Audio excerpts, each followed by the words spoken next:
Going forward, do you trust I do. I think the Russians want to see the war end, and I do. I really do.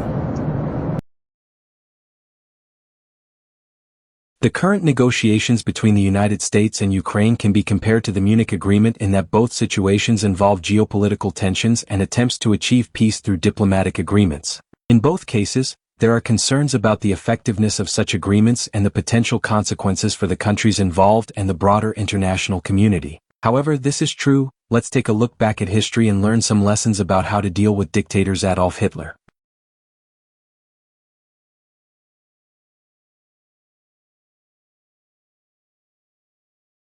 Neville Chamberlain, Prime Minister, decided in his own naive way to make a peace deal with the most dangerous man in modern history, Adolf Hitler.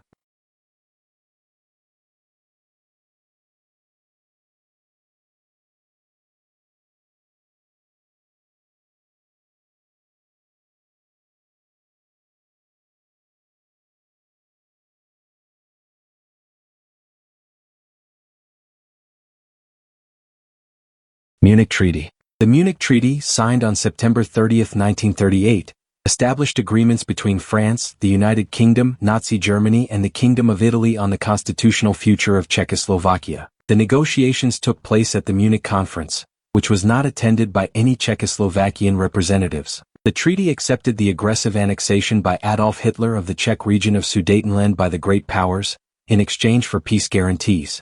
The treaty was intended to guarantee peace in Europe and was referred to by Prime Minister Neville Chamberlain of the United Kingdom as Peace for a Time. Chamberlain expected that with Sudetenland Hitler's hunger for annexation would be satisfied. Less than a year later, Germany invaded Poland, which started the Second World War.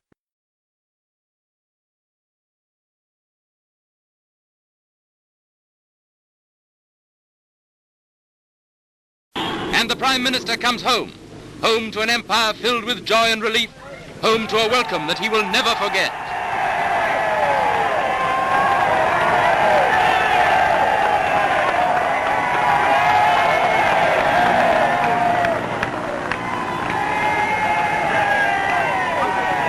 Next, I want to say that the settlement of the Czechoslovakian problem, which has now been achieved, is, in my view, only the prelude to a larger settlement in which all Europe may find peace.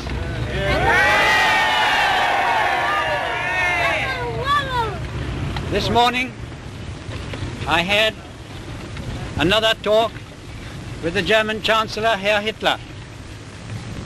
And here is the paper which bears his name upon it as well as mine.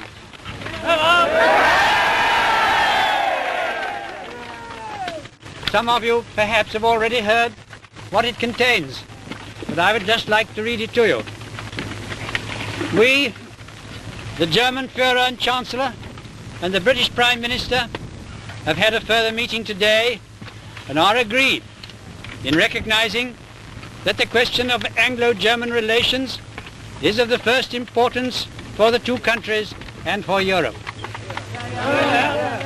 We regard the agreement signed last night and the Anglo-German naval agreement as symbolic of the desire of our two peoples never to go to war with one another again. We are resolved that the method of consultation shall be the method adopted to deal with any other questions that may concern our two countries, and we are determined to continue our efforts to remove possible sources of difference and thus to contribute to assure the peace of Europe.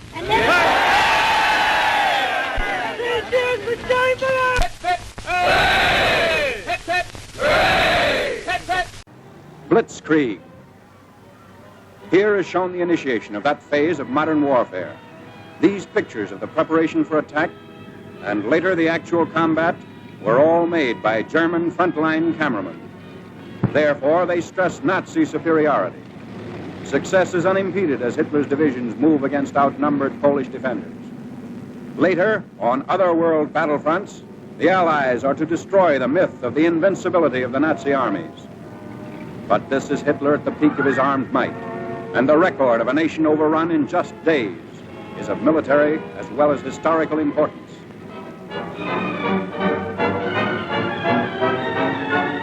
Stand of Danzig's loyal defenders. They're entrenched in the city's post office and under repeated fire of Nazi-trained militiamen.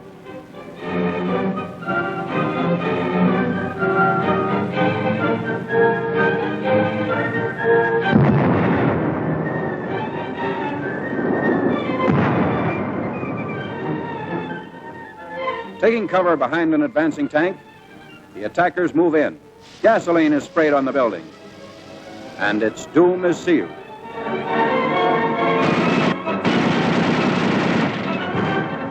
On September 1st, Danzig is incorporated into the Reich, and all Europe is aflame. World War II is a reality. Nazi regulars move up. The Germans brazenly call it counterattack with pursuit.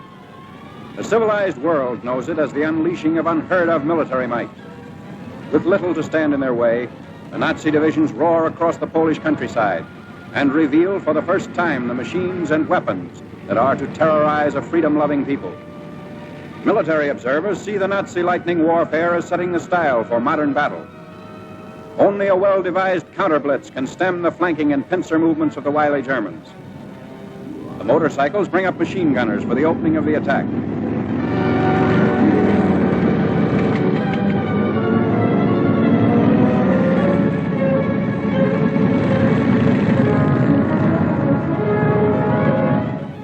Camouflage is used to best advantage.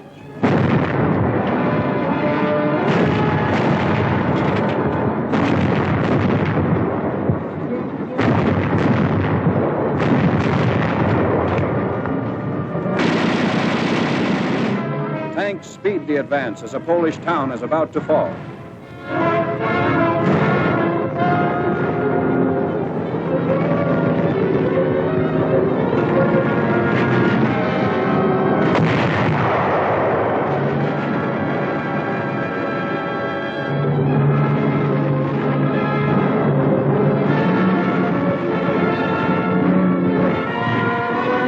Before the day is out, the Nazis have occupied the town, which is still burning and in complete ruins.